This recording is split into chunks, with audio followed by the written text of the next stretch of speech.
meeting of the Twinsburg Board of Education. Sorry, I need to turn your amp on, sorry. Nope.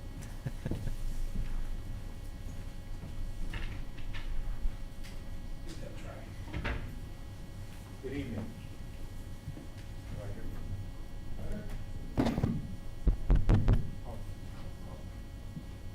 Try the other one.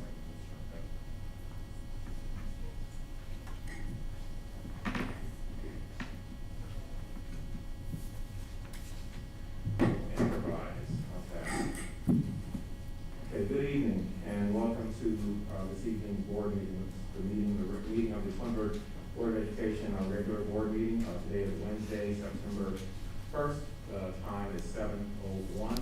I'd like to call the meeting to order. Mr. Aho, would you please call the roll? Mr. Curtis, Here. Mrs. DeFabio, Here. Mr. Felber, Here. Mrs. Gordon, Here. And, Mrs. Davis is absent.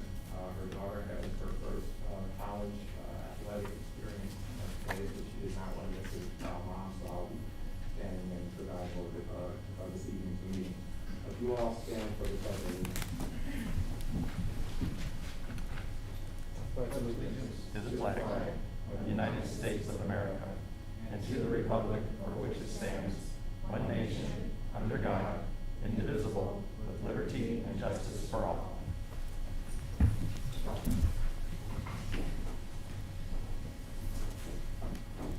you have any changes or to the agenda? Not this evening, thank you. Thank you, and I'll go ahead and read Mrs. Davis's president's report for her words. So begins another school year with promise, hope, and amazing opportunities as we welcome back the students and staff to school this week. As always, the first week of school can be challenging, with our students adjusting to their new schedules, buses sometimes running behind, and off-schedule, non-common in any school district. Working out the kinks of parent drop-offs and pickups, the list goes on. I personally thank you for your patience as these things are worked out. Positioning kids for success requires a great deal of effort and energy. This includes a supportive community, teachers, administrators, and classified staff who work tirelessly to meet the needs of our kids. During this pandemic, their support has been exemplary. I want to also thank my board colleagues for their commitment to our schools. Sometimes it's a thankless job, but seeing the success stories of our students makes this all worthwhile and rewarding. Having a united board that will work tirelessly together to support our schools and staff is equally crucial. Recently, school boards across the country face members who are resigning and questioning their willingness to serve due to the many challenges they have faced over the past 12 to 18 months. They have had to make many very difficult decisions that have been both praised and condemned by community members. No one said this would be an easy job. No one gets involved in this position for the pay. In many cases, it is more like a ministry or volunteer position. It requires a great deal of time and commitment working cooperatively as a team.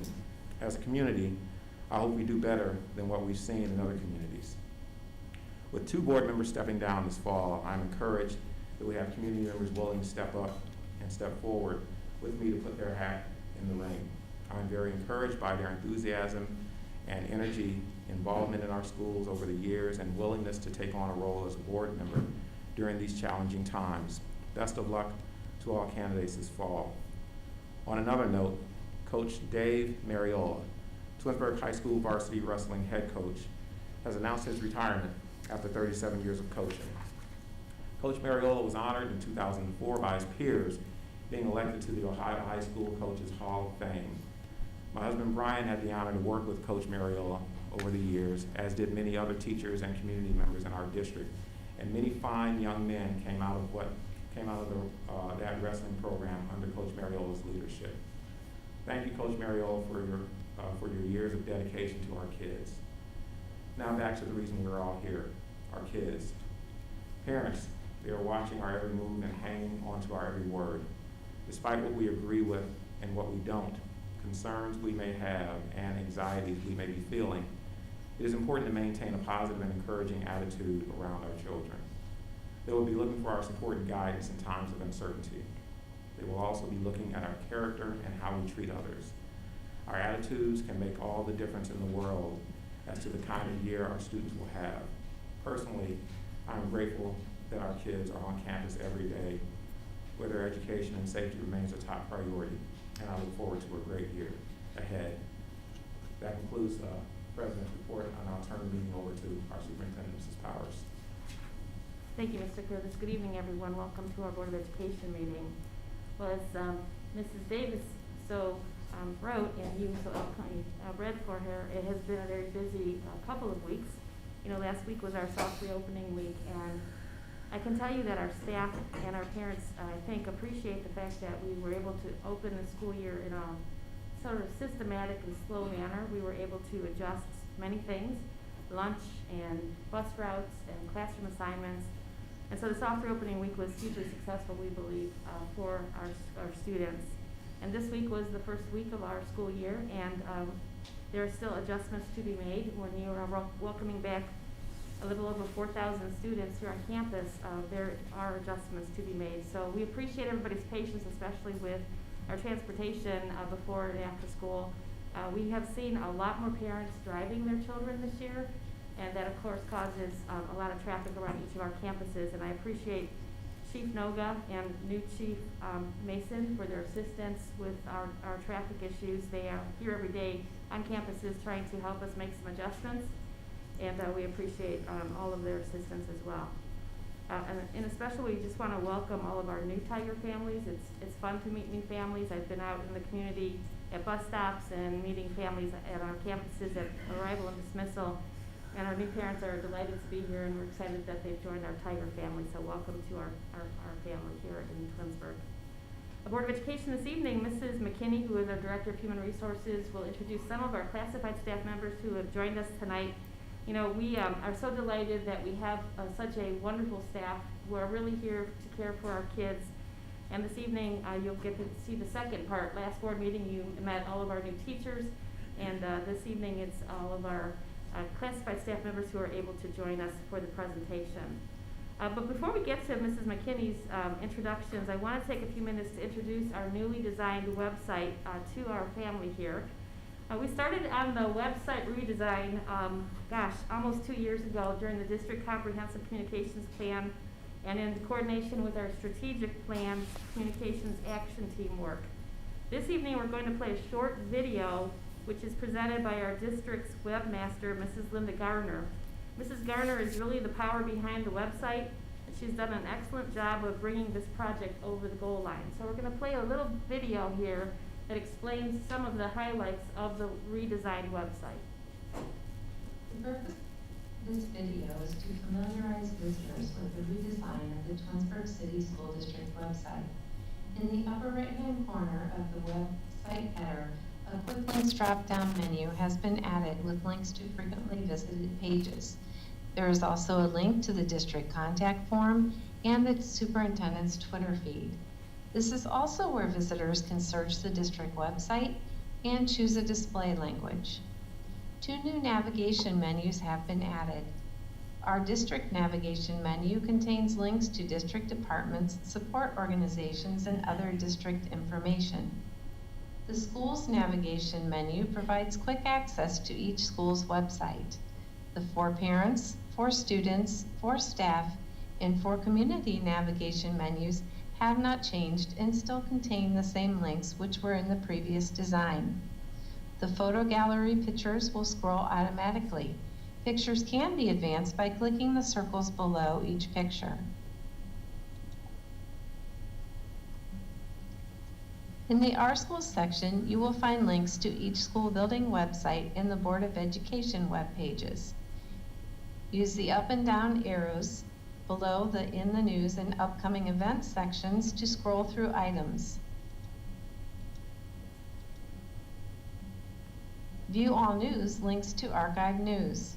The archive can be searched using menus on the right. Select the filtering options you wish to choose and click Apply Filter.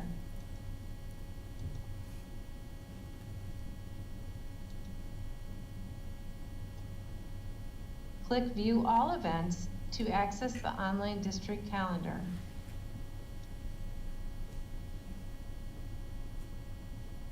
Choose Show Options to filter the calendar by building group. Uncheck Show All. Select the groups you would like to include and click Apply Filter.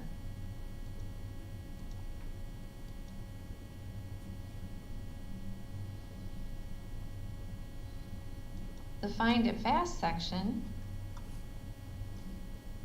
contains links to commonly used parent resources and communication tools. The footer contains contact information as well as the link to the Safe Schools helpline.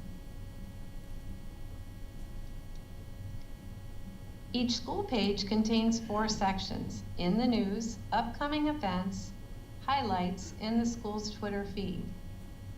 The About page lists the building administration staff and other building information. The web page footer contains school contact information, hours, as well as the link to the Safe Schools helpline.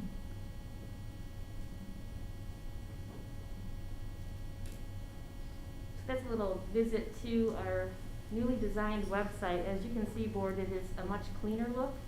When you compare what our current website is against the redesigned website, the current website looks pretty cluttered with a lot of information. But the information is here, but it just has a cleaner look about it, and we appreciate all of the members of the Communications Action Team, as well as those who worked on our comprehensive communications plan that brought us to this point. The plan tomorrow will be to launch the website tomorrow afternoon after the school day around 3 o'clock. And I will be sending out a Blackboard Connect message along with this link to the video, so families can click on the video and get a little introduction to the redesigned website. Parents should clear out their cache, and that'll upload the new website. And if you have any trouble with that, please give us a call at the Board of Education office, and we're able to help you with that. As soon as we allow this redesigned website to be implemented for probably the next couple weeks, there's going to be opportunity for us to adjust as we go, because until it's live, we really don't know all of the situations. And so once we take care of cleaning up some of the backstory, then we will launch the mobile app, which is the next part of our communications plan. So we're excited to launch this. Again, I want to thank Linda Garner. She did a great job with making all these redesign things happen, and as well as Patty Coslow, who guided us along the way with the redesign of the website. So we're pretty excited about that. Do you have any questions about the redesigned website? All right, so speaking of things that are new, Mrs. McKinney is here to introduce our new staff members. This is happening to be our classified members of our staff. And so thank you for being here again this evening, Ms. McKinney, to introduce new members of our family. As we said the last time, it's been a really busy summer, but we are excited to introduce members of the staff who are entrusted to work with our students, and they are just wonderful individuals. We're glad to welcome them. Thank you, Mrs. Powers. Good evening, Board of Education and community members. I'd like to introduce you to our new classified members of our staff. I'm going to start with Wilcox Primary School, and Mrs. Bill, if you want to come up. Some of our new employees couldn't be here tonight, but I'm still going to read their names and just tell you a little bit about them. So I'd like you to please hold applause until we finish each school. Starting with Wilcox, Jessica Jemison is a new instructional assistant. Comes to us with experience as a preschool teacher at KinderCare and with experience as a kindergarten teacher at Chapelside Academy. Jessica Jemison.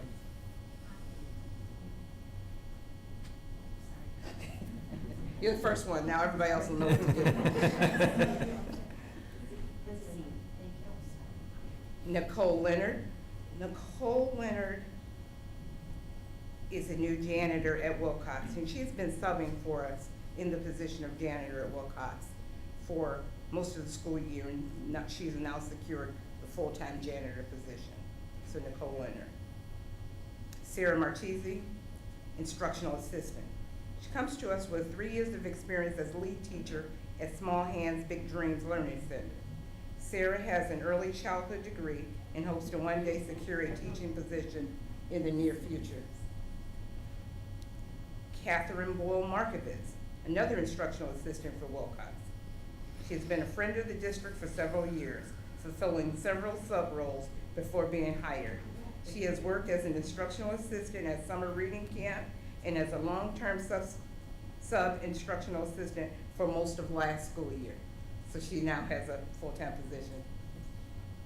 Lisa Moraine, she's an administrative assistant at Wilcox. Held positions as an executive assistant within several companies: Pepsi, PRS Group, Reliant Insurance, Kodak, Cricket Communications. With the extensive clerical background, Lisa was a clear front runner for the administrative assistant position at Wilcox. Joan O'Hara, preschool administrative assistant. After serving as the instructional assistant in the integrated preschool program for 4 years, Joan left that position to become the administrative assistant for the program. Since she had worked within the program, she was the perfect candidate to provide the administrative and clerical support to administrative staff and parents. Catherine Picarillo, instructional assistant, comes to us with experience as a lunchroom monitor in the Orange schools and as an instructional assistant in the Kent City schools. Heather Ranson, lunchroom playground assistant, comes to us with 7 years of experience as an educational assistant in the Bedford City School District. Kelly Saunders, lunchroom playground assistant. She has experience working with children as an aftercare worker at St. Rita's. Welcome the new members of the Wilcox primary school staff.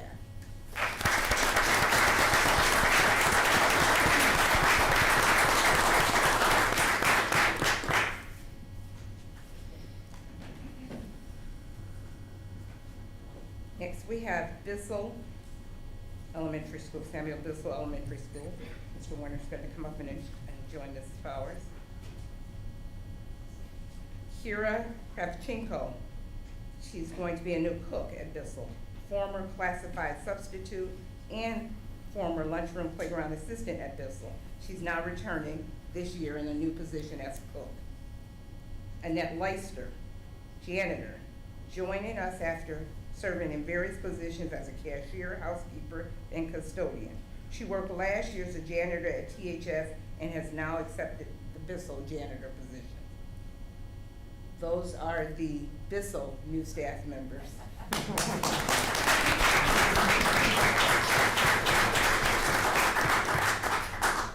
Mr. Winter didn't have to elbow bump anyone. Dodge, new staff members, and Mrs. Huggins is going to join Mrs. Powers. Katherine Darnell. Katherine Darnell is the media assistant at Dodge. She's a graduate of Ashland University. She taught mathematics before getting a Master of Library Media from East Central University of Oklahoma. So she is now relocating and has become the media assistant at Dodge. Laura Kowalski, cook, has been a friend of the schools for many years, having had 2 sons graduate from Twinsburg High School. She now joins us as a member of the staff, becoming a cook at Dodge Intermediate School. Nancy Wagner, cook, retired as payroll officer for the Twinsburg City School District and is now returning as a cook after serving in Solon as a cook for the last 6 years. Welcome back, Nancy. Abigail White, intervention, not on this sheet, sorry. Skipping that one. Those are the Dodge new staff members.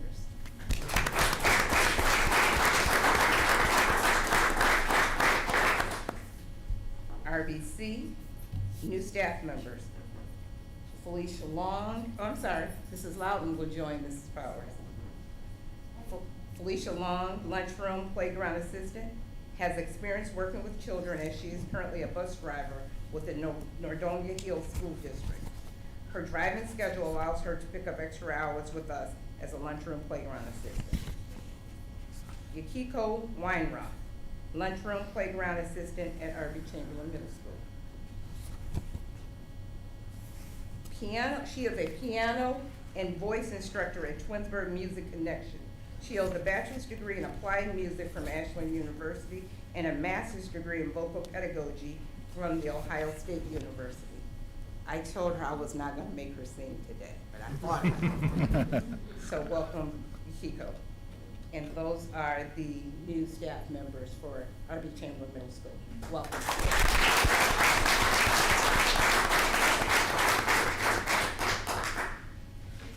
Transportation, where everybody is struggling to get drivers, we found 3 new ones. So we have Margaret Cleveland. She's a permanent sub-bus driver, worked as a bus monitor before completing her driver training. After driving for 3 years for Hudson, Margaret is joining our transportation team. Michael Hiller, bus driver. After finishing a successful career in sales, Michael was happy to give back to this community as he is a resident by joining our transportation team. Michael Hiller. Courtney Miazzi, bus driver. She is leaving the child care business and cashier business to become a bus driver. Well, she will still be caring for children as she transports them to and from school. Courtney Miazzi.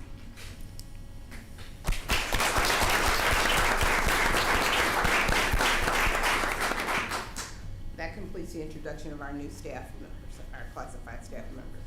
So, welcome everyone. Thank you.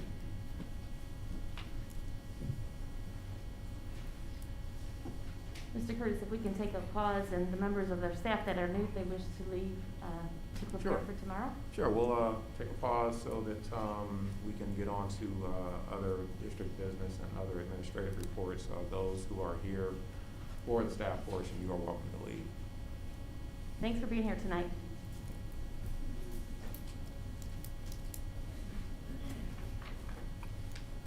Okay, next on the agenda are committee reports. Do we have any committees to report out?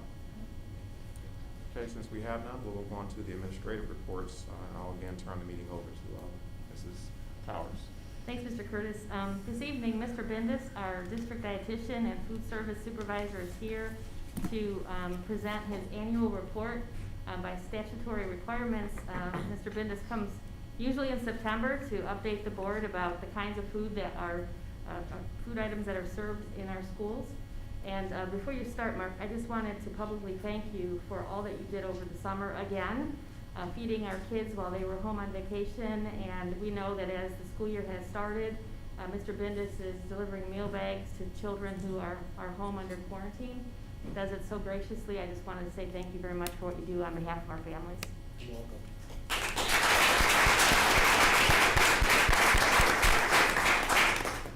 So normally, the main purpose of this presentation is always to fulfill the requirements of the Ohio Revised Code. So I'm going to start with that. So it's the certification of standards governing types of foods and beverages sold on school premises. So Twinsburg City Schools is in compliance with the Ohio Revised Code 3313.814, standards governing types of foods and beverages sold on school premises. Myself as registered dietitian and district dietitian for Twinsburg City Schools, in that role, I am responsible for making sure that all menus and all a la carte items that we sell meet or exceed the requirements of Ohio Revised Code 3313.814. And not only do they meet those, we always are striving to exceed those. So this year, no different than any other year. Obviously, this year and last year were a little different than in years past, but our goal never changes. You know, we're here for our kids, and our goal is always to provide foods that are not only healthy, but great tasting and appealing to our students and our staff. So that is always our goal. The last couple of years, it's looked a little different, and this year, much like last year.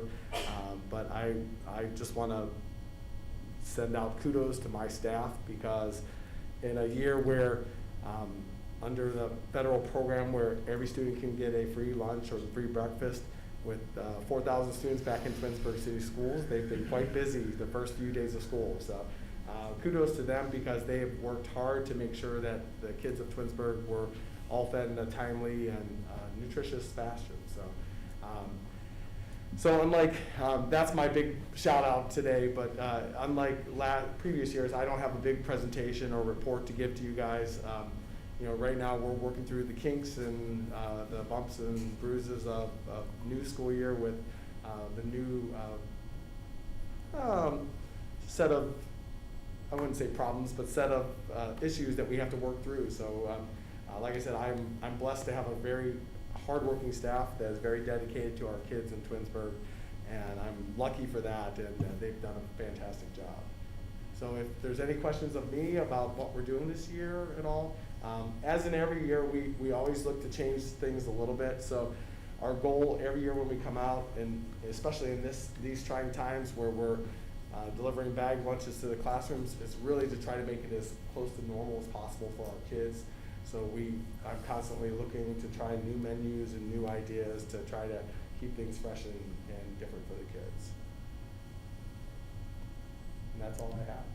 Mark, can you just explain to the board how it is that the meals are being served in the classrooms?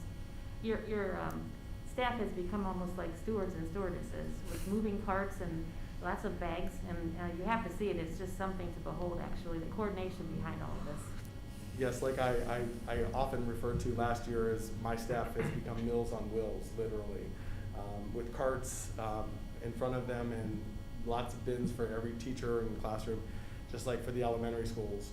And because we're working with social distance requirements for eating, it's a 6-foot social distance. So kids are being split into classes, so half of them are going to recess, half of them are staying for lunch. So typically at like a Wilcox, we're going out and delivering all the kindergarten teachers, half of the kids in each room, the first half hour. My staff comes back, refuels and refills all their lunch components, and then goes back out the next half hour to those same rooms and delivers the other half of the students. So it is quite a production, and that is the way it's kind of working for the 3 lower level schools, Dodge through Wilcox. The upper schools is a little different. We're able to use the commons a little bit, so some of the kids are eating in the commons, some of the kids are eating up in the classrooms, and it's kind of an even split. We're out and about delivering meals constantly throughout the day, so it's busy. So my folks are getting their steps in. I was just about to say, it sounds like one of the wellness challenges you've had. Yes. No, they're, like I said, they've been troopers through all this and really have come together and done their best to make sure that our kids are taken care of. So like I said, I'm very blessed and very lucky to have them. Well, your leadership and your employees, I mean, nothing short of amazing. I mean, year in and year out, you always do a really good job of bringing some diversity to the menu and options, healthy options for our students. But given the circumstances, the last 18 months, and the outreach of going into the community and really going above and beyond what is, nothing's normal anymore now. But you've managed to kind of normalize these processes that didn't exist before then. And again, just hats off to you and your department. You've done a phenomenal job, and we really appreciate it. Thank you very much. Thank you, Mark.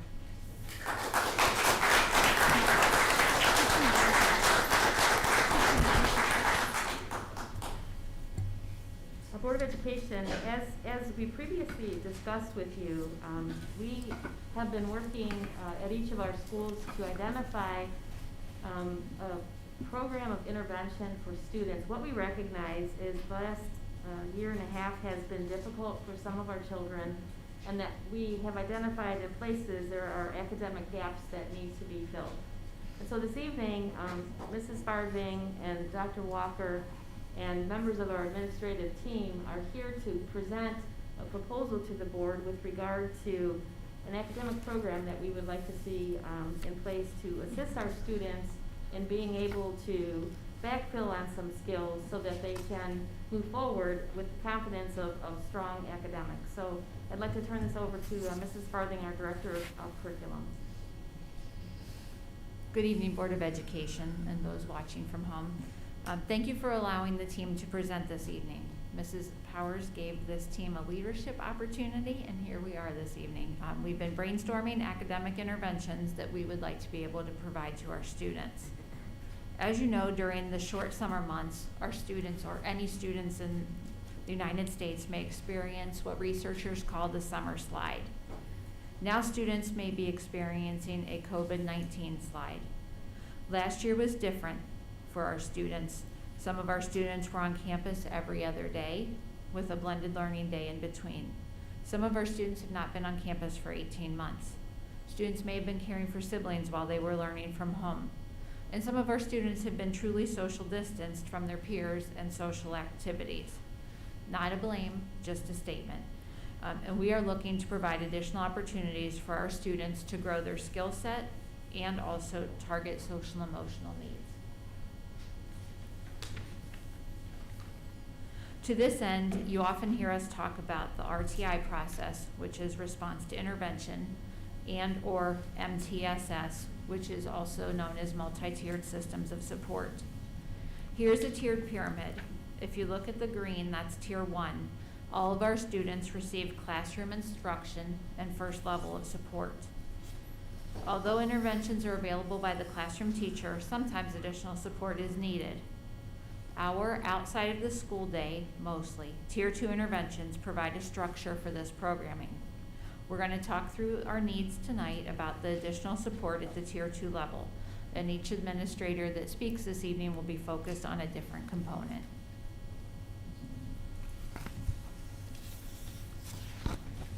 Good evening.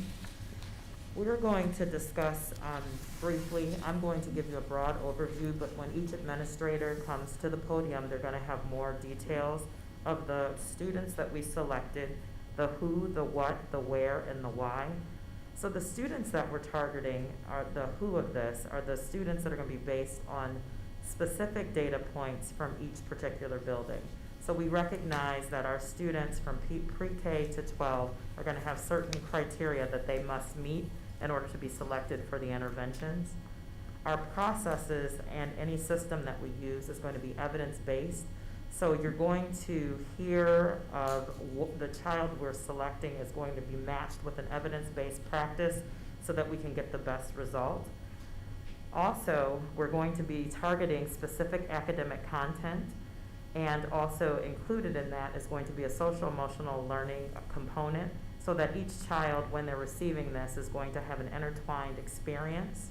It will take place at every student's assigned school, and the reason we're doing this is to support the whole child. That was a commitment that we made as a Board of Education and as colleagues, and so we want to make sure that as students are coming, as we're still enduring this pandemic, that we are still supporting the whole child and our families.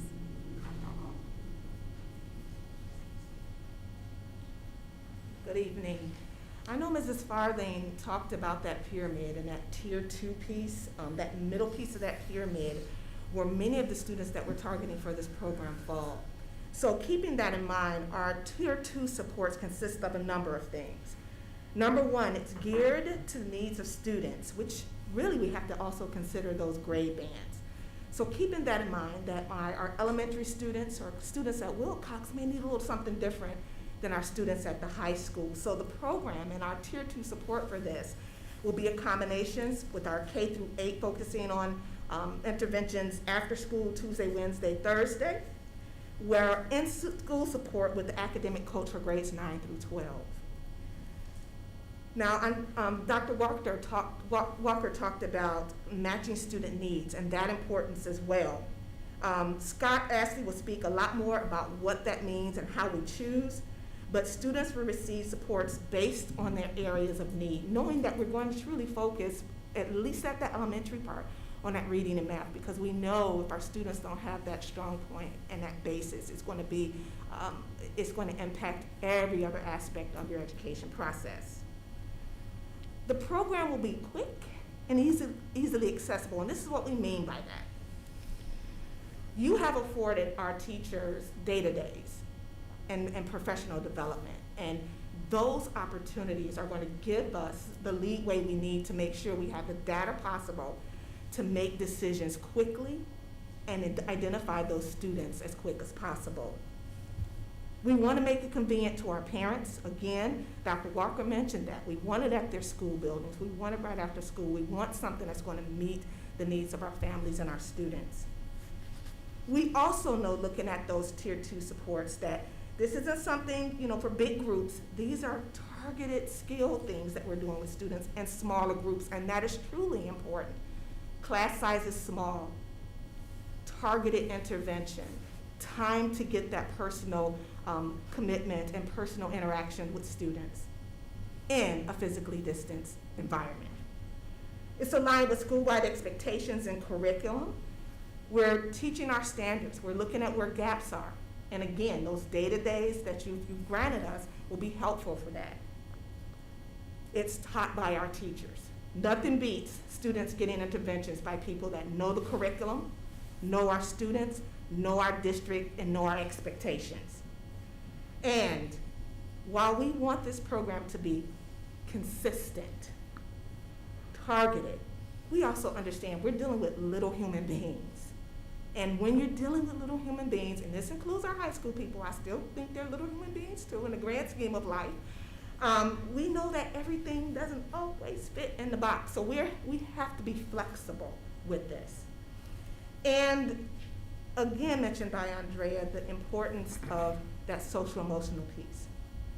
Our students, many are coming back to campus for the first time in a while. Those who've been on campus have to learn differently.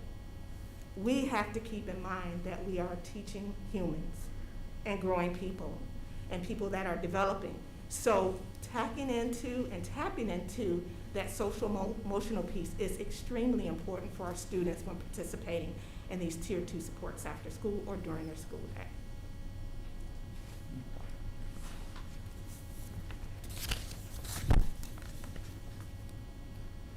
One of the most important components when looking at a program such as this is how are we going to identify the students of need, where we want to make sure that, like the previous folks spoke towards, we want to identify students who have a need to do and be part of this intervention.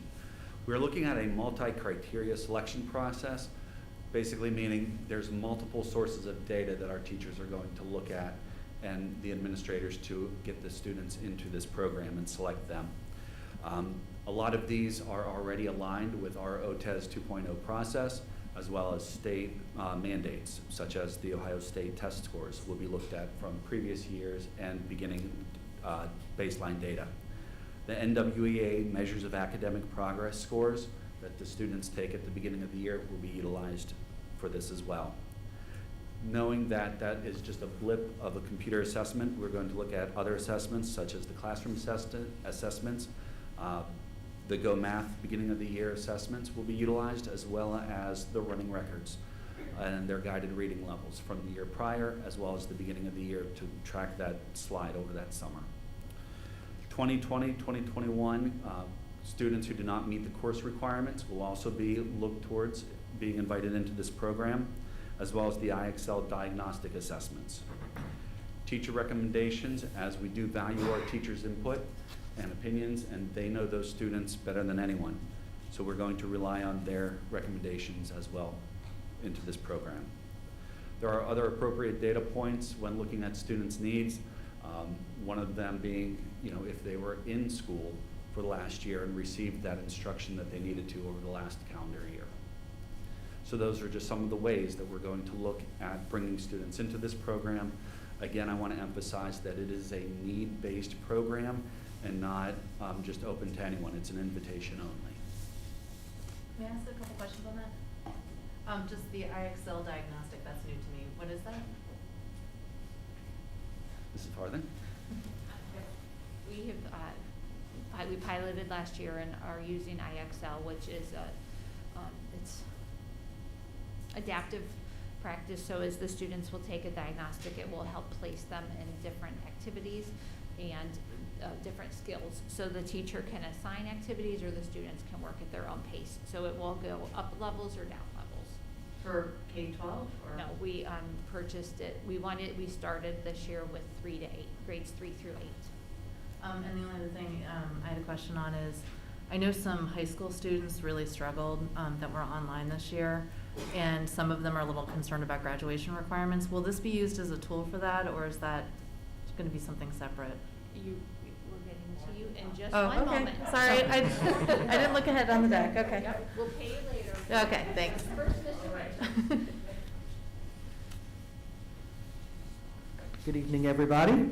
So I just kind of want to talk it through how a session could possibly look. Of course, it is going to be tailored to meet the needs of the students at particular grade levels, but we are looking at including some movement activities, some time for movement, depending on when these sessions fall, especially for our younger students. They're going to need some movement activity to transition from the end of the school day into their intervention sessions. Of course, snacks will also be necessary components as well, as it already is kind of a long day, and so we want them to obviously have time to grab something to eat, refocus in advance of their different sessions. Of course, as we've talked about here a number of times already, this is very focused to the needs of the students, and it is going to be need-based based off of some of the data points that we have collected through our multi-criterion sheets. It's going to be an hour outside the school day for K-8. However, it's going to be a little bit different for the high school, and Mr. Lumen will be up here shortly to talk that through for you. So when do we want to start this? Well, we're looking at starting this in October and having it run through Thanksgiving, and then picking up again the second semester from January up until spring break.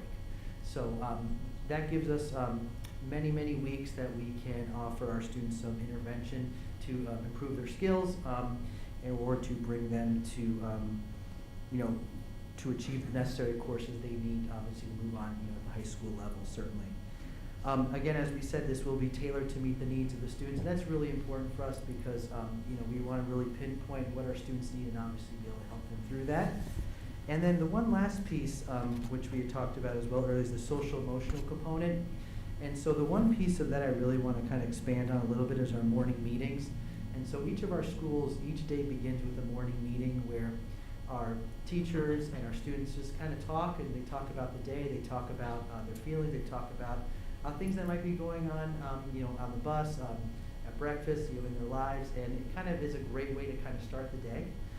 So that's something we want to continue as well, because it's been a great way for us to kind of get into the day, but we also feel like this could be a very good opportunity for to help with the transition from maybe the end of a school day to their different sessions. So we're certainly very excited to be able to offer this program to our students, and Mr. Lumen's going to come on up now and tell you about the high school. Thank you.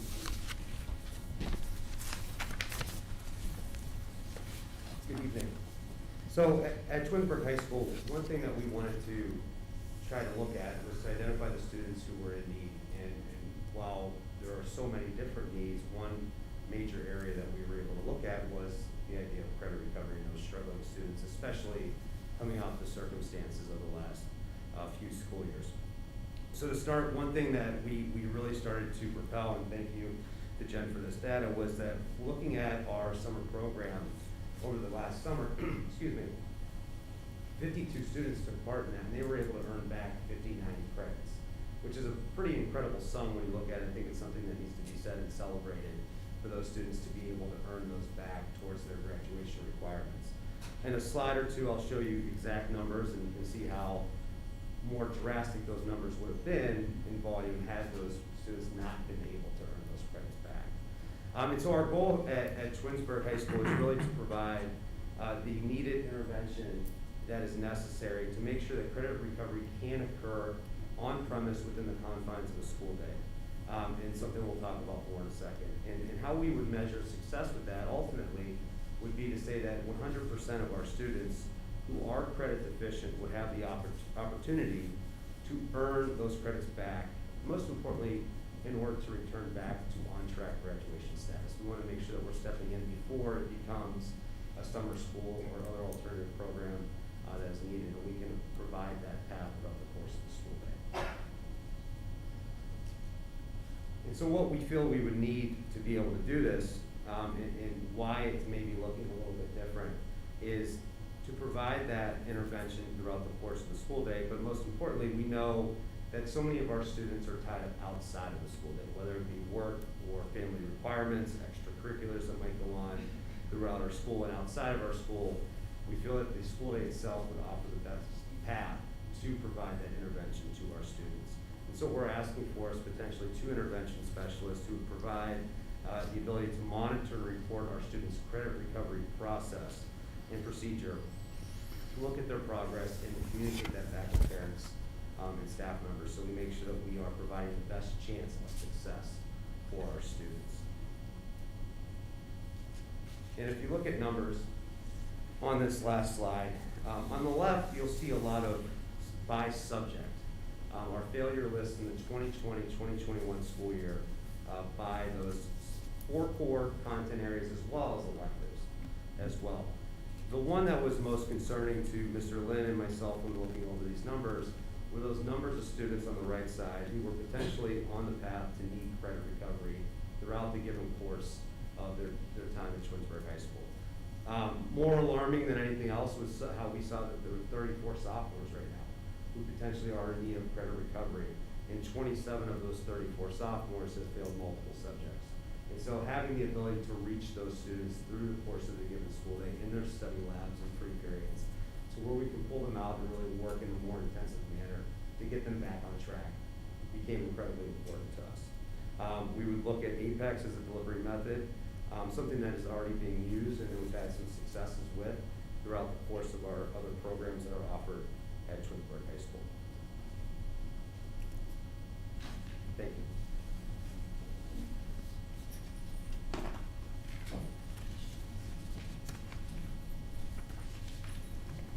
Good evening. In order to implement this academic intervention program after school or during school for the 9 through 12, we will need some resources. So to sum it up, we will need some grade level or content area teachers, depending upon which building, in order to instruct and focus in on the skills that the data shows us after the school day or hours. The multi-criteria selection process will determine which students we invite to this program, and it might be beneficial to provide some of the students invited instructional assistant support for the after-school program. They may get it during the school day, so to continue that support from them after the school day for this program might be beneficial and make them more successful. We will need some APEX license for the credit recovery program at THS, as well as it's possible we may need some materials such as some science materials or some manipulatives for the students in the reading programs. As Mr. Winters mentioned, we will provide the students snacks. Some of our students eat as early as 10:16 in the morning, which is almost like breakfast. And after the school day, they are definitely hungry, and we would like to keep their minds energized and keep them going. Beachbrook support will also be needed for that social emotional component that we would like to intertwine with the academics. And finally, to maximize the participation, we would like to provide transportation to the students at the end of the program, at the end of the day.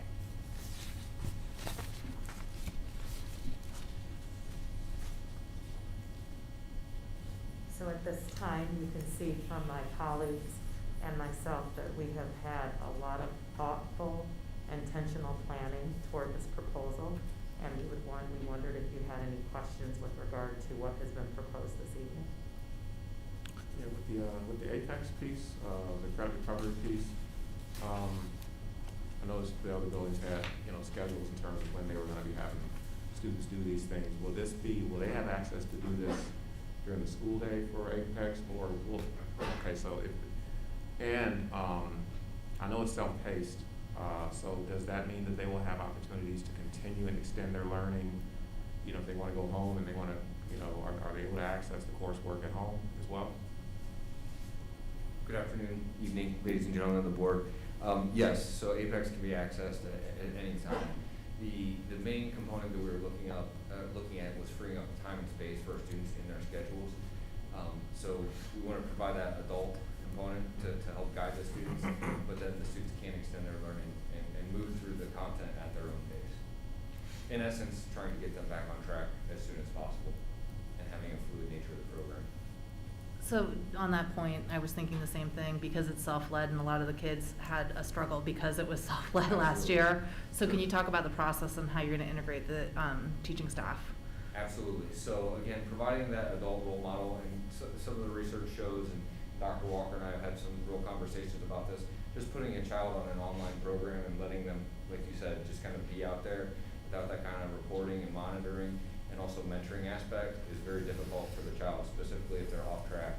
So we want to integrate the staff to be working with them, pull the students during their study labs, potentially not every single day because that's a lot because they have a full course load as well, but also rostering that student to an adult to help the child kind of work through the content area and then kind of get them on track. I think another piece that we really feel strongly about, maybe more so everything looks different at different levels, but kind of that social emotional component and the reporting to families and bridging that gap between school and home.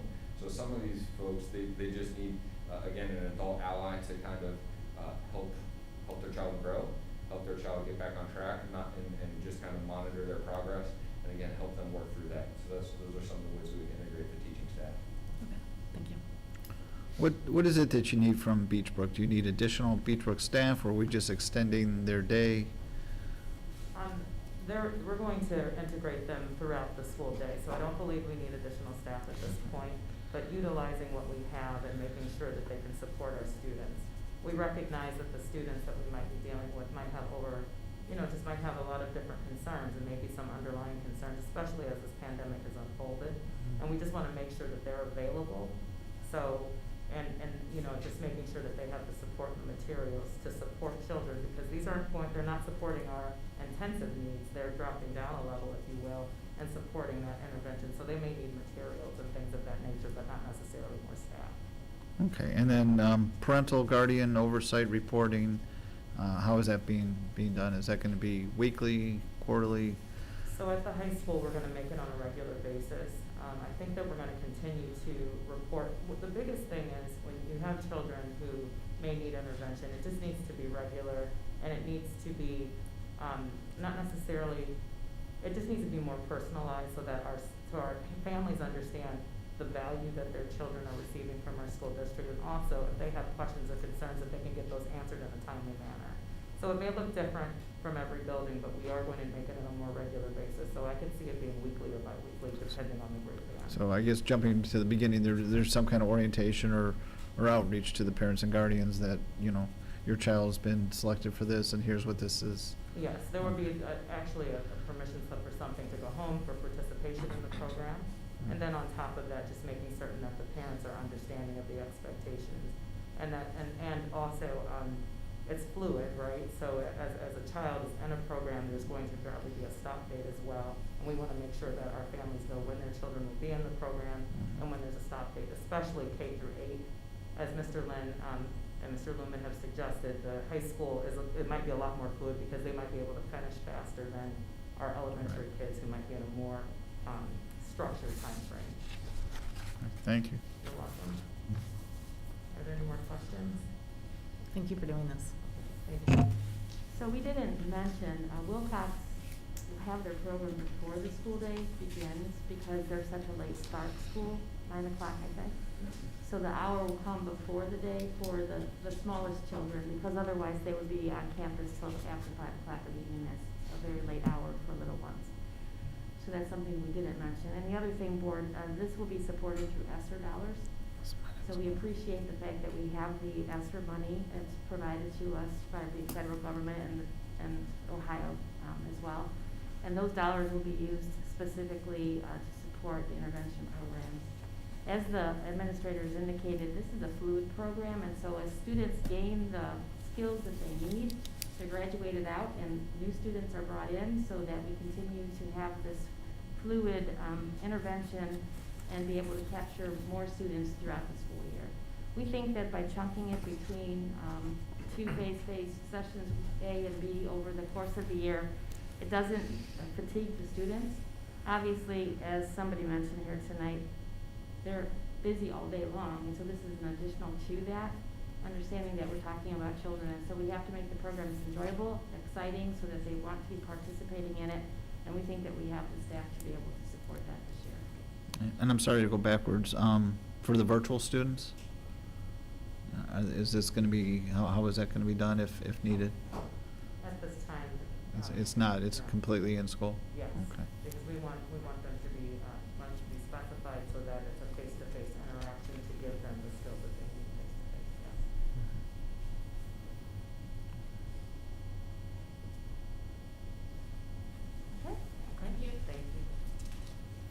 Thank you, administrators. Great leadership opportunity, right? Appreciate you being here tonight. And I know you have a busy day, so if you want to head off to your families and dinner and whatever else getting ready for tomorrow, please do so. Thank you. Thank you.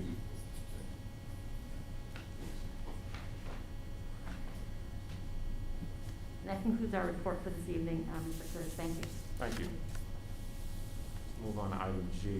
We do have one blue card for remonstrance that I have, so I'll go ahead and read the statement.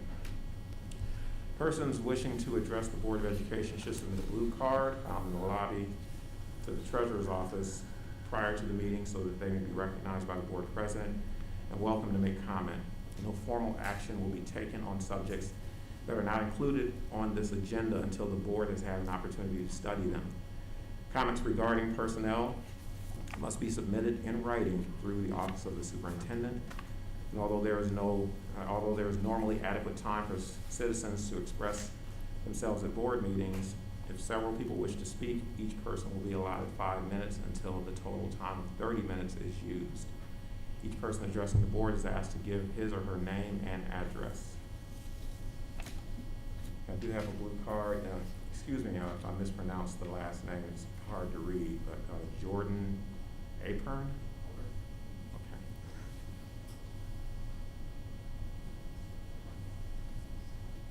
Good evening, thank you. Jordan Alpern with 3572 Jude Circle. First, I have a statement that is being read from Stephen Petty, PH Stephen.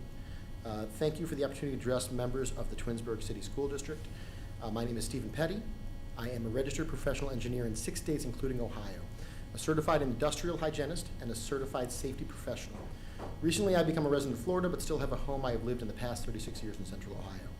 For the past 20 years, I have served as an exposure, PPE, and warnings expert on hundreds of cases, most recently and currently on the Monsanto Roundup litigation. My goal has always been to protect workers and the public from hazards. I'm here to tell you that masks do not work. For me, it is the equivalent of telling me not to not take a cruise because the ship will fall off the edge of the world. It is that silly. I hope that you have seen my PowerPoint presentation materials given in trial in Kentucky, where my May 17th testimonial resulted in voiding the mask mandate statewide in a decision rendered on June 8th, 2021. The judge wrote in his decision the concluding statement regarding my testimony. The court finds the opinion expressed by Mr. Petty firmly established in logic. The inescapable conclusion from his testimony is that ordering masks to stop COVID-19 is like putting up chain link fencing to keep out mosquitoes. The 6-foot distancing requirements fare no better. Unfortunately, the mask focus has sucked the air out of the room when real science provides solutions that would actually make a difference. Under what we call hierarchy of controls, engineering controls, dilution, and destruction are towards the top of the exposure controls, and PPE, or respirators, is the least desirable option. Masks do not even qualify as PPE, as they cannot be sealed, as the mask-skin interface, and are not respirators. Even OSHA and CDC admits this. The COVID-19 particles are very, very small and are aerosols, not droplets.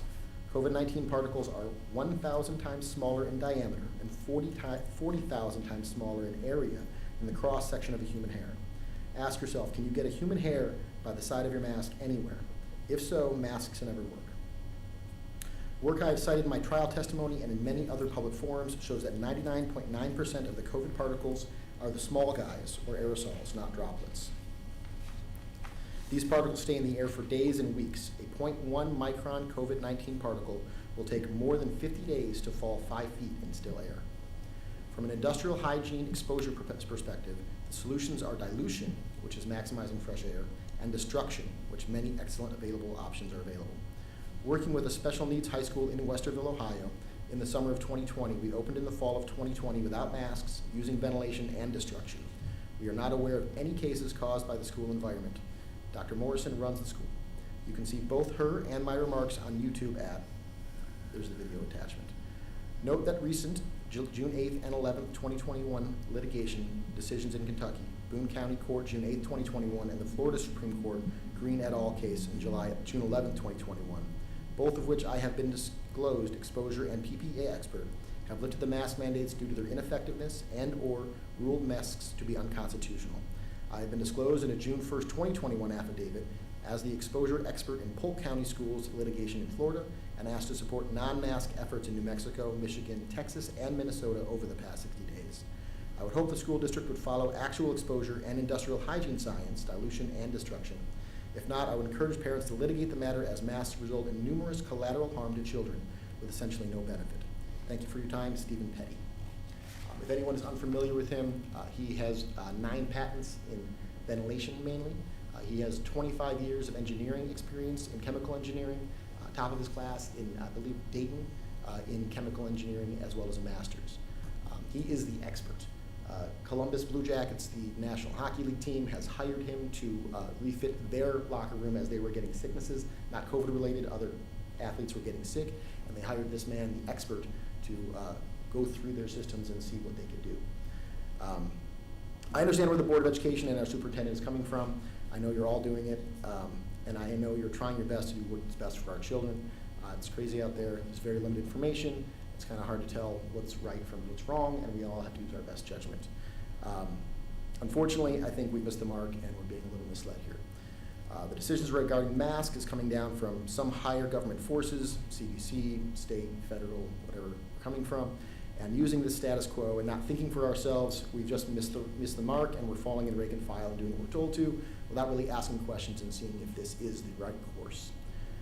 I don't know about you, but in my experience, government might mean well, but they often fall short of their well intentions, as can be seen by just as recently as my first grader coming home yesterday telling me that their art teacher said, you can't take your art home, it has to stay here for 3 days so that all the particles can be okay. But her computer can come in and out, her take-home folders can come in and out, all that type of stuff. So how is that equivalent? I'm sure there's also not one person here who believes that lobbyists and private interests have not invaded our Congress, inhibiting them to do their jobs properly and objectively by getting into the way of the best interests of our constituents. We can't just take their word for it as gospel and hope all is right. I know we can do the best we can, and we expect our government leaders to do as well, but truly every system has its cracks. Government and governmental agencies have a never-ending history of giant miscalculations and oops that we look back on. Heparin was okay by the FDA. Are you, I'm gonna need you to wrap it up. Okay. Appreciate 5 minutes already? Yeah. Okay. Thank you. Thank you.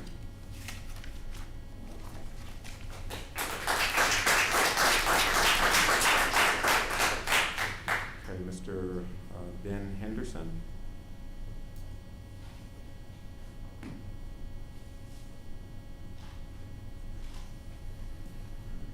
Am I supposed to share my address Yes. now or just on the phone? Cool. Hello, everyone. My name is Ben. I live at 1437 Mallard Cove. I'm a recent import to Twinsburg, 5 years. I'm a professional. I'm a volunteer football coach. Most importantly, I'm a parent to a 4th grader, a kindergartner, and one that is not yet part of the system. This is not a time taken to talk about whether or not masks work. It's not time taken to talk about the risks of contracting COVID. This is about my medical decision-making authority for my children.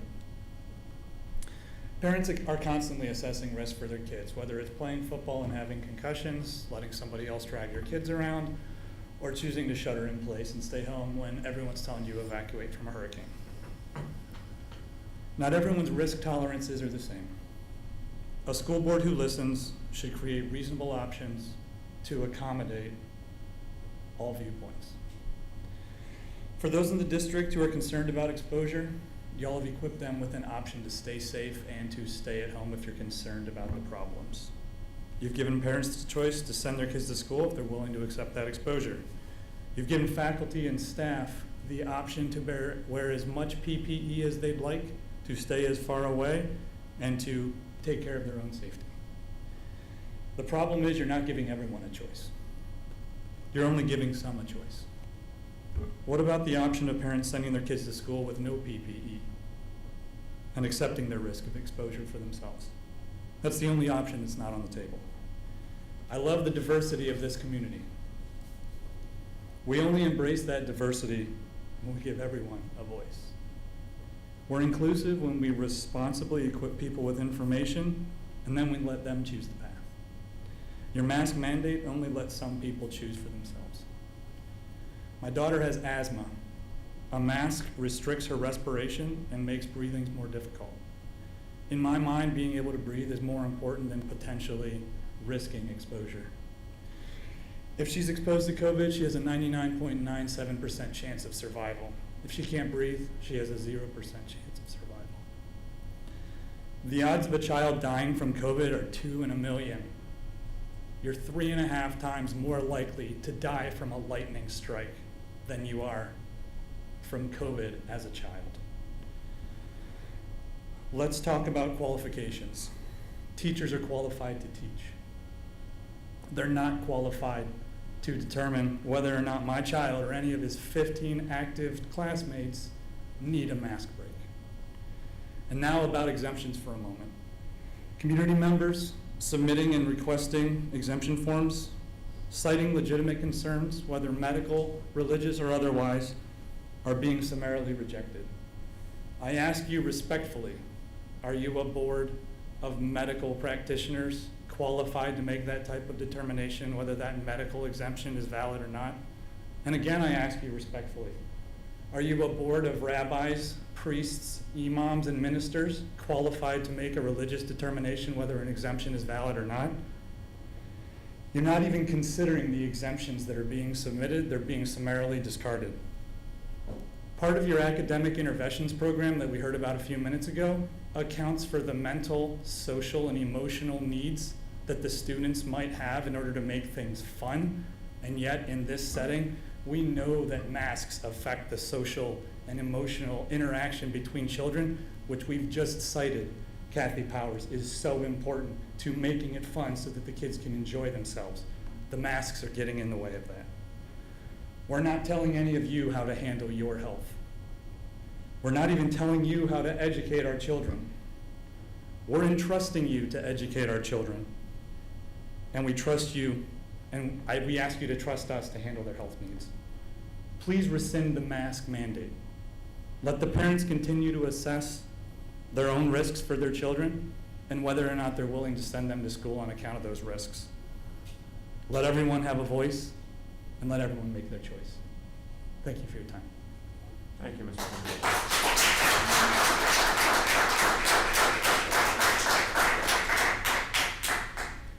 Okay, next I have Lauren Henderson.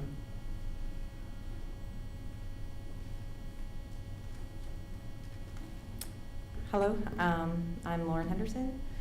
I also reside at 1437 Mallard Cove. We are here because we love our children, and we know what's best for them.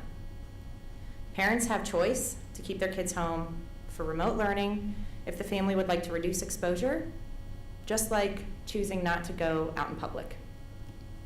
Parents also have the choice to send their kids to school wearing PPE through our mandate. Based on your mandate, parents do not have the choice to send their kids to school without PPE. This suggests the school knows better than the parent what's medically best for our children. This is a problem. As parents, it is our responsibility to consider our family health status and weigh that against risk. Every child has a unique story with differing needs. As parents, we know what those unique stories are for each of our children. As a governing board, you do not. You do not have this information. Mandating masks does not allow me as a parent to choose what is medically best for my child. This is a big problem. As a governing board, you do not know whether mask wearing in schools poses a less threat for my child. To determine this, you would have to look at my child's medical history and background. We have this system in place, however. That's why we as parents consult with our physicians and our pediatricians, not school boards. If my child has a negative health consequence due to wearing a mask all day, who's liable? Is that the school board with this mandate? Is that the school? Are you paying those medical bills? Or does that fall on me? Is that my responsibility? If my child has a psychological or social trauma from wearing masks, who is liable? Are you going to cover those costs with this mandate? Or is that me? is this the responsibility that you are willing to accept by removing my ability as a parent to make the best medical decision for my child? School boards are not expected, nor is it in their bylaws to determine medical decisions for our children. I accept this as a responsible parent. This mandate is an overstep of the board. This is a parent's responsibility. For some, wearing masks all day may pose a greater risk than to not wear a mask. Mandates do not allow me to make the best decision for my child. It is up to the parents to make the best medical decisions for their children, not the schools. As a community, we need to have equitable voices to make medical decisions for our children. To achieve this, mask mandates need to be removed. As a governing board, you create an equal opportunity for parents to make the best decisions for our children's education, not medical. Thank you.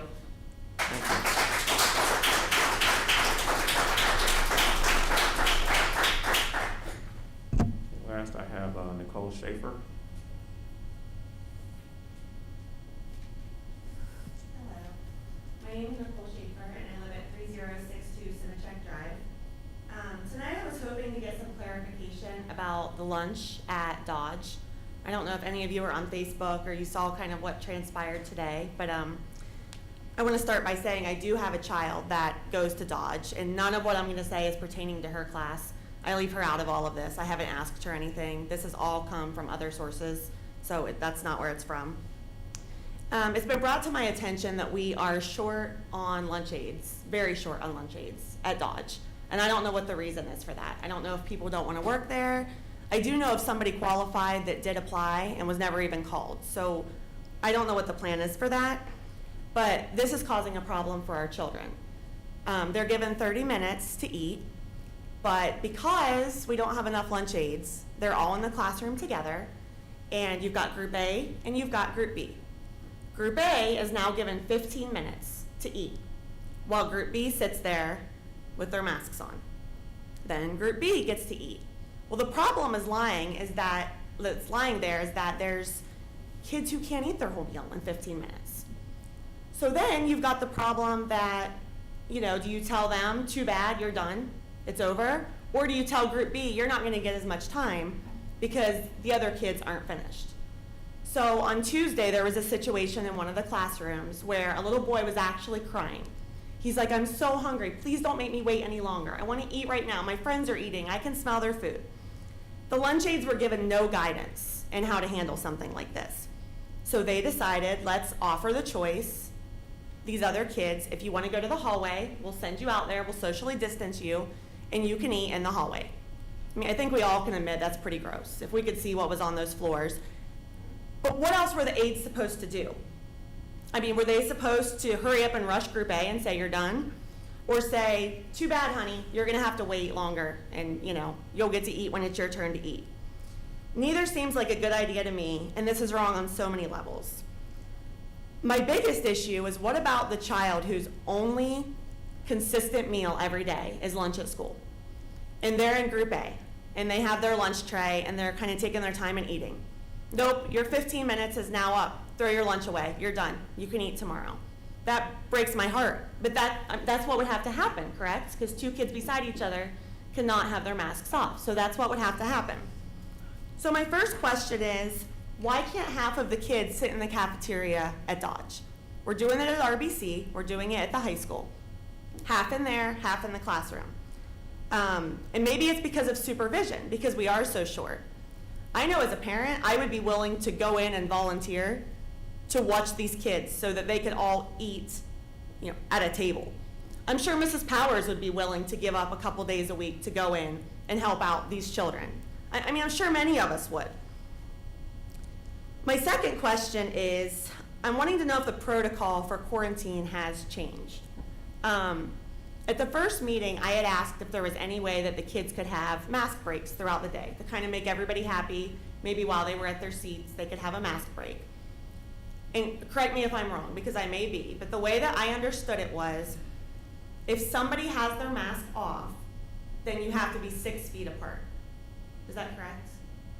If somebody has their mask off, they have to be 6 feet apart for quarantine reasoning? That is correct? Okay, perfect.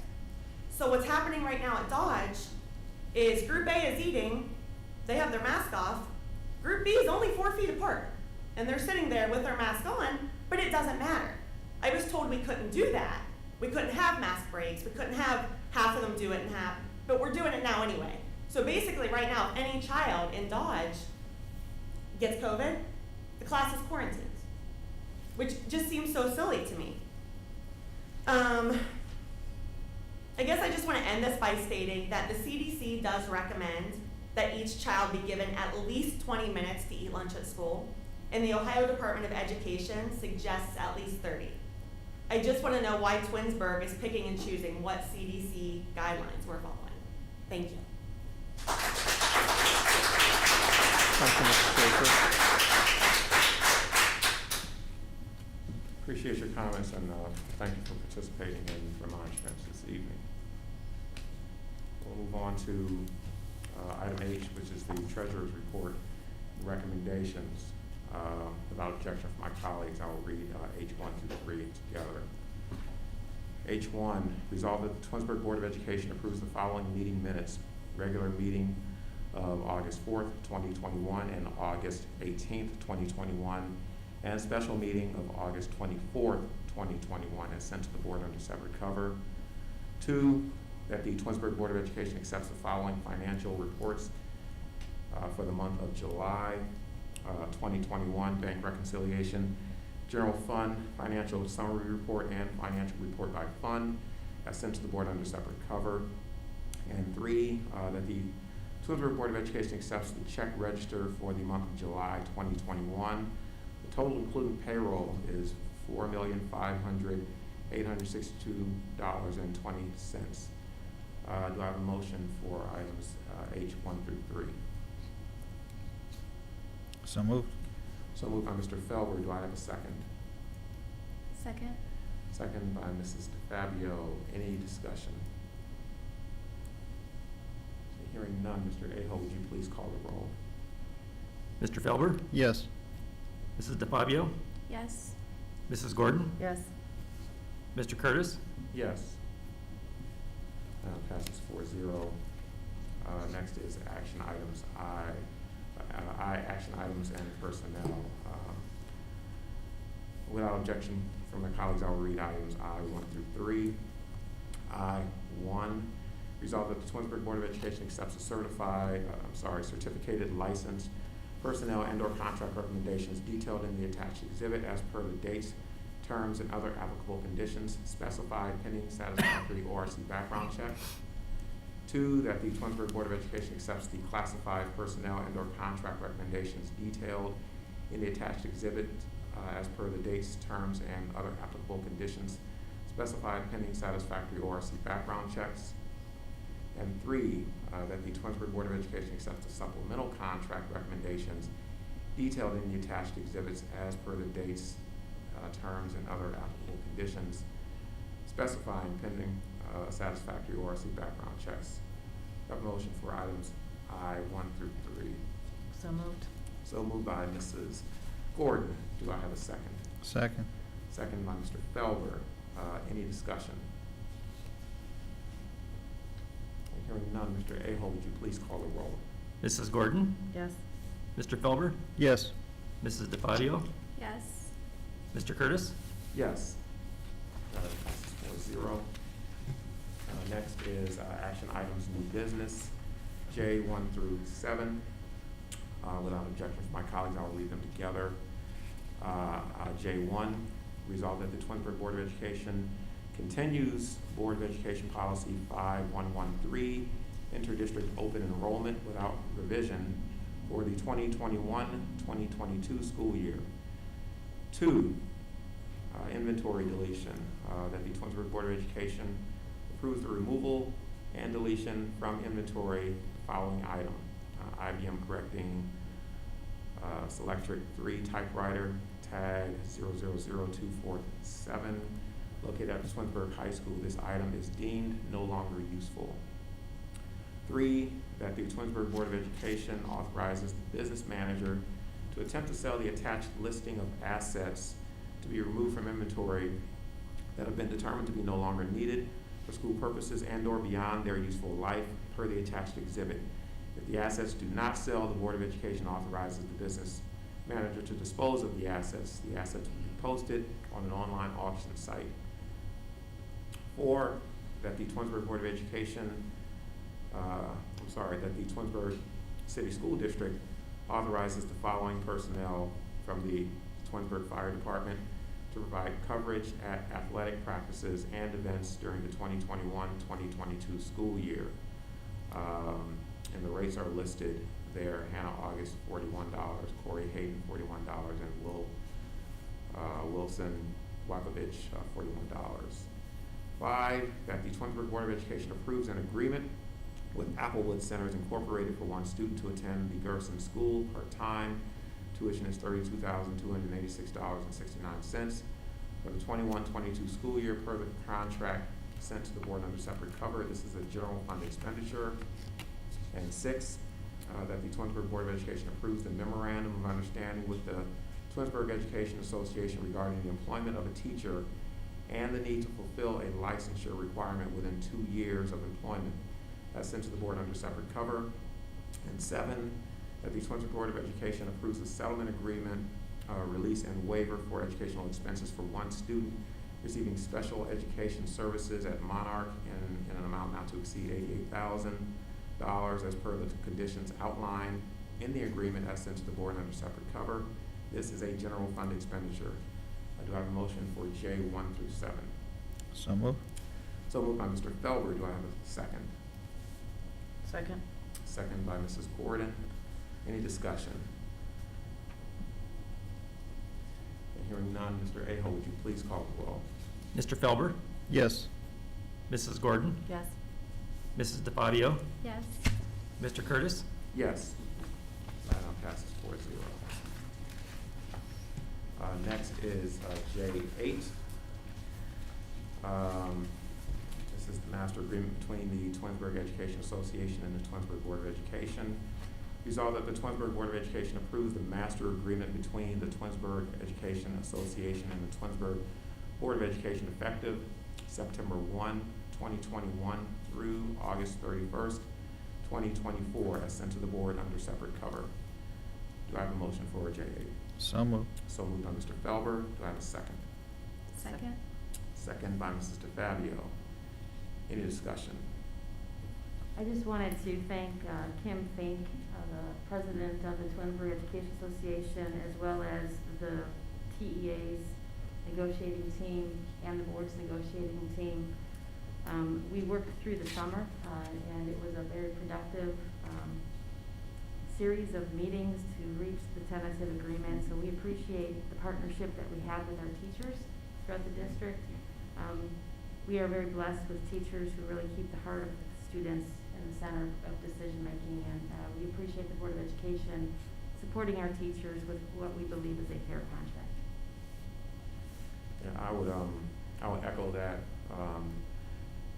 I know it's been a rough year, year and a half, but the extent to which our teachers have, maintained their professionalism and kind of put their head down to get the work done, and in addition to her team continuing to work with our board team to hammer out an agreement and continue to keep things moving and the good work of the district moving forward is greatly appreciated, Kim and her team as well.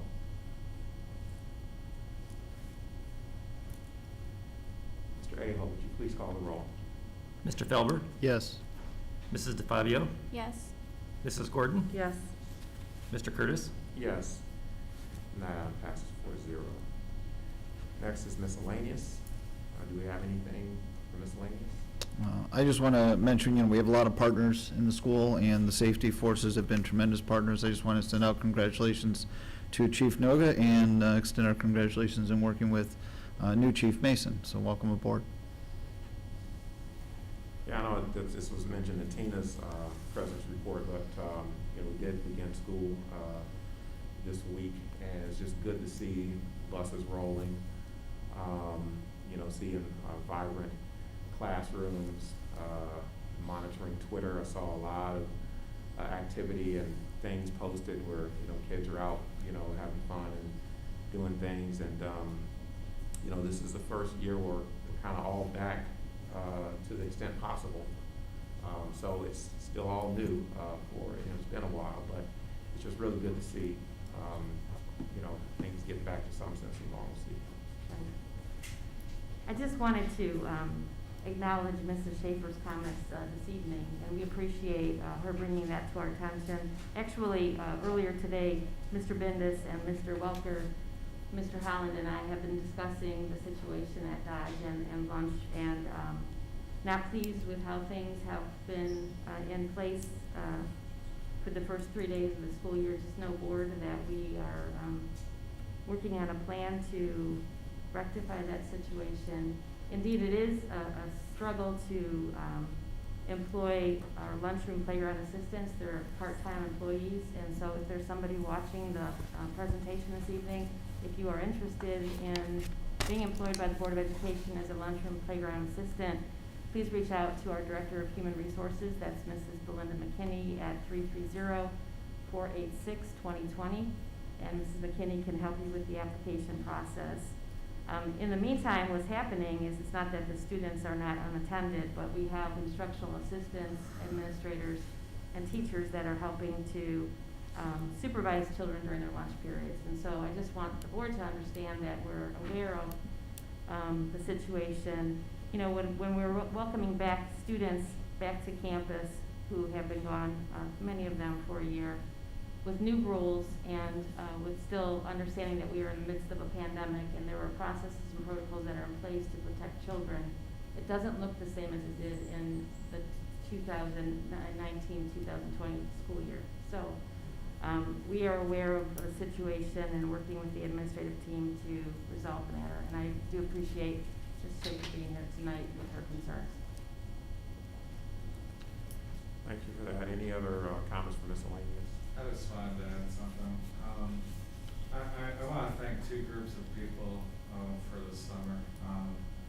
Our technology staff, we completed over 1,100 work orders this summer, which is up 97% compared to the last summer.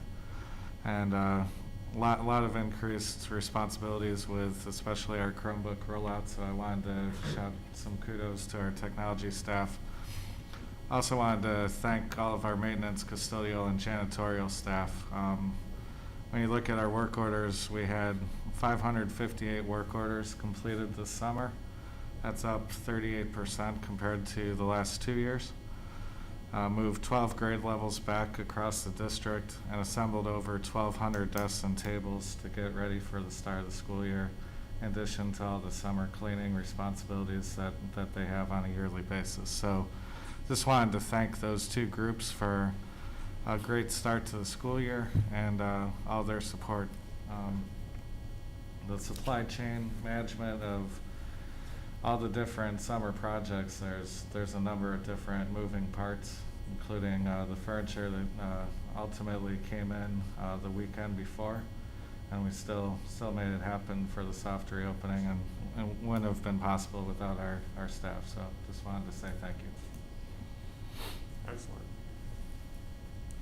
Okay, well, we do have need for executive session, so the board will enter into executive session at 8:29 to discuss employment, discipline, and compensation of public employees per Board of Education Policy 0166A. I will make the motion to enter into executive session. Do I have a second? Second. Second by Mr. Felber. Mr. Aho, would you please call the roll? Mr. Curtis? Yes. Mr. Felber? Yes. Mrs. DeFabio? Yes. Mrs. Gordon? Yes.